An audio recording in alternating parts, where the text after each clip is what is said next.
সেই সাথে বন্ধুরা আমরা আরও গ্রাম বাংলার কিছু চিত্র দেখাবো। সেটি হচ্ছে দেখতে পাচ্ছেন বাম সাইডে সবুজ শ্যামল প্রকৃতির অফুরন্ত আমার নিজস্ব কিছু বাগান, আম বাগান আছে পাট ক্ষেতের পাশে।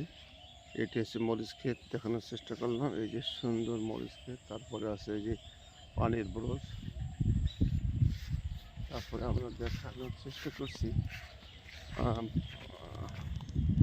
তিল ক্ষেত। তিল ক্ষেত, এই যে সেই তিল,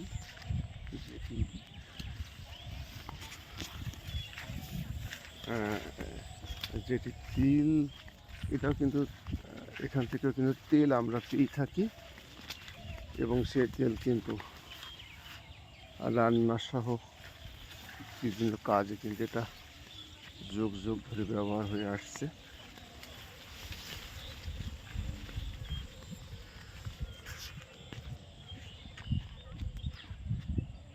এই হলো বন্ধু সেই তিল ক্ষেত।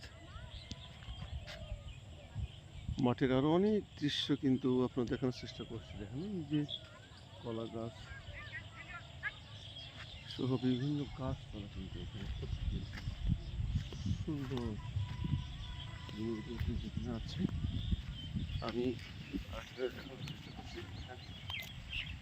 আমার আম বাগান,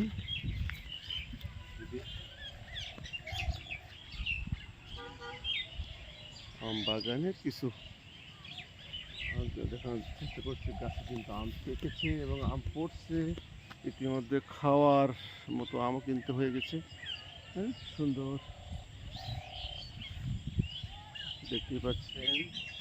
এবং পাট ক্ষেত, আম গাছ ইত্যাদি ইত্যাদি মিলে এটাই কিন্তু আসলে গ্রাম বাংলার সবুজ সুন্দর অনেকগুলো দৃশ্য। এই হলো বন্ধুরা, আশা করি ভালো থাকবেন, সুন্দর থাকবেন এই প্রত্যাশা। আল্লাহ হাফেজ, আল্লাহ হাফেজ, থ্যাংক ইউ।